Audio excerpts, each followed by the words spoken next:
Hey guys, this is Chris at Rekkid Talk, and today we're going to do a I Buy Old Records episode, vinyl finds, although really there's no vinyl in this episode, CD find, CD haul, however you want to term it. So these were again things I'd gotten online. So the first four I'm going to show came from a Discogs seller called Shapes in the Fire, and the remainder of them are all stuff I got from the Record Krate. Adam was doing a $1 sale, so I got a big box of $1 CDs from him. The end of the video, I'm going to focus on the 3 CDs I bought that were blind buys. So let's start off with the 4 that were not dollar. These are all somewhat more than $1 that I got from Shapes in the Fire. So we have some Bjork, Homogenic. This was Bjork's 3rd solo record from about 1997. So now I have the first 3 Bjork records, Debut, Post, and Homogenic. We have the KLF with The White Room. This was kind of a disappointment because, so track number 9 is Justified and Ancient, but it's the shitty version of Justified and Ancient with no Tammy Wynette. I want Tammy Wynette taking me to Moo Moo Land. So that was kind of a bummer. I've never had this, so this is My Bloody Valentine with Isn't Anything. I've had Loveless throughout the years. In fact, when they did the reissue this year, I got it on vinyl, gave the CD away. And then also on the shoegaze idea, we've got Slow Dive with Slovaki. So this is pretty cool as well. Then let's get into the stuff I got from Adam. We'll start off with a lot of the standard stuff. So there's going to be some greatest hits comps in here. So certain bands, and I'm probably going to be happy with the greatest hits comps of Bangles greatest hits. That's probably all I need for the Bangles. I now have doubled my camper van Beethoven collection. Our Revolutionary Sweetheart. So this has got Aya Fatima and Oh Death on it. I've got the other one. I can't remember the title of the album off the top of my head, with Anna Ying in it, and of course David Lowery went on to Cracker as well. The Cars, I picked up a couple Cars CDs from him. So this is the Cars debut, and then this is the Cars greatest hits. Of course, there is going to be some degree of overlap between the two, but hey, they were $1 each. Here's another comp, Earth, Wind, and Fire.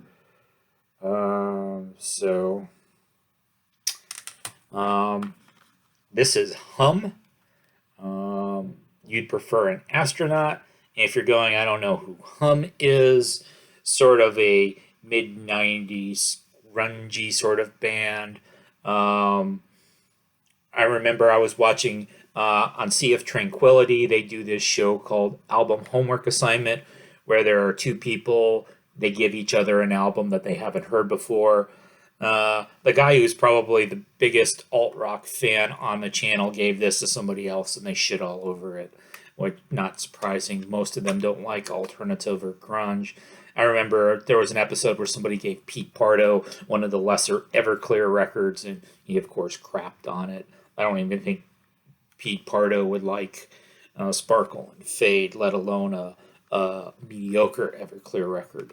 Oh, but so on Hum, the song Stars was the single on this. In a sense, they're sort of a one-hit wonder. You've probably heard that song before, even if you don't realize that the name of the band was Hum. I wouldn't doubt it if that's the kind of song that probably shows up on a lot of your 90s comps. We got some Men at Work here. Business as Usual. The Spectacular Debut Newly Expanded. Down Under and Who Can It Be Now, with some bonus tracks and digitally remastered sound. The one that I think was the real score was this Mother Love Bone Apple. So this was the only full-length Apple done by Mother Love Bone. So this was an early Seattle grunge band. This album's from 1990. Very sad story. Andrew Wood, who was the lead singer, he had been in a group called Malfunction before this. And then this band, which featured Stone Gossard and Jeff Ament, who had been in Green River, and those guys went on to be in a little band called Pearl Jam after this. So Andrew Wood died of a drug overdose in 1990. I think it was shortly before this record was released.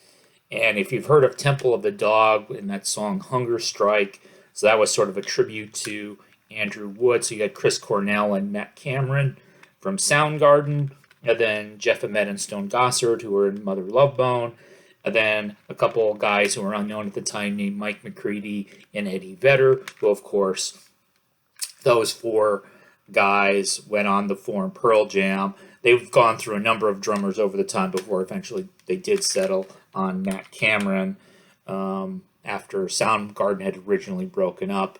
Matt Cameron, of course, did double duty for a while, but now, of course, there's no more Soundgarden because we lost Chris Cornell.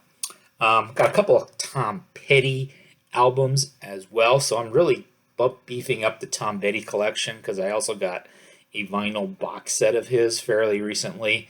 So this is Damn the Torpedoes and Southern Accents. This is my second Reverend Horton Heat. It's Martini time. I'm not going to turn down the Reverend Horton Heat for $1. And then finally, let's get into the 3 blind buys.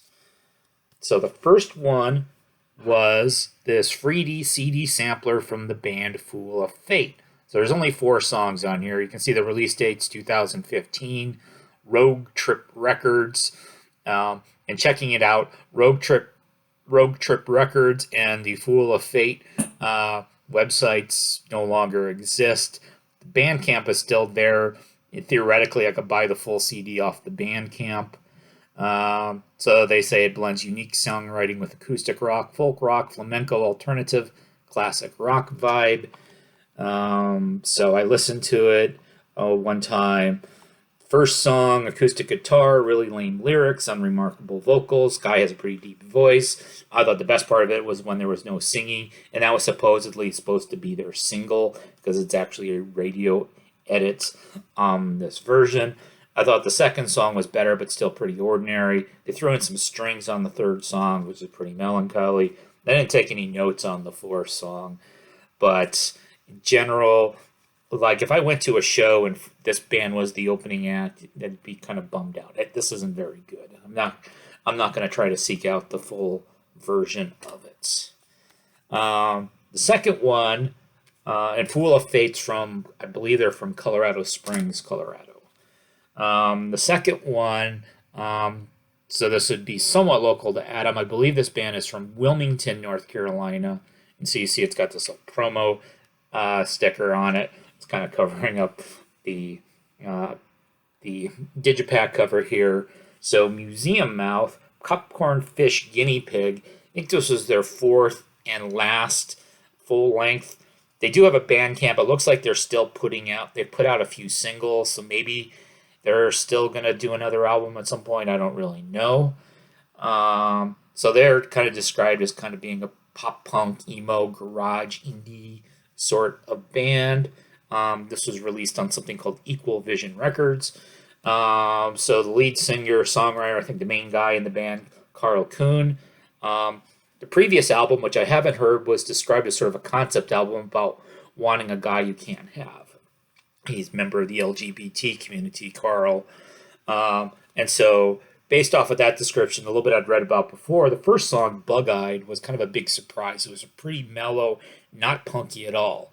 And I would probably suggest that was probably not the best choice for the first track in terms of sequence. That's probably something that should be like track 6 or track 9 rather than track 1. Second song was a bit more up-tempo called Incubus Tattoo. I don't know if that's getting a tattoo about the band Incubus or not. Supposedly this is more polished than their previous records, which I haven't heard before. I really like the bass lines in this. I thought the bass guitar was pretty cool. It was released in 2016. It sounds more like 96. It does get pretty emo-y. Some of these songs like Magenta, Arboretum, and Roadkill. Track number 10, I Scream at You When You're Not in the Room. A bit of a Jesus and Mary chain sort of vibe to it. And so these guys would be a decent opening band at an alt rock show. Definitely better than the Fool of Fate. If I ever ran across their record for cheap, one of their other ones, I'd probably get it. I'm not going to seek it out for a big dollar or anything. And then the last one that I have, and I'm already over 10 minutes. Sorry, guys. I know Mystery Ed thinks I'm not long-winded, and I'm disabusing him of that notion. So we have the Leafcutters, Half of What You Want to Be, in a jewel case. There's absolutely no booklet here. This is just a single square of paper. So wasn't able to get any information at all about the band. There's no label on here. It's apparently self-released. It's kind of garage rock, grungy sounding. I did find out that they were from Los Angeles. This is very much out of the late 90s pop alternative playbook.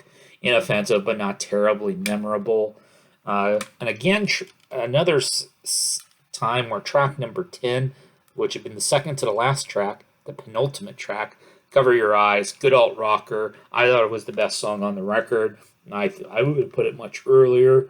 Although, if you see this list of recommended tracks, they don't have track 10 there. So maybe you shouldn't take my word for what it is. But anyway, that's my CD haul. So we'll see you next time.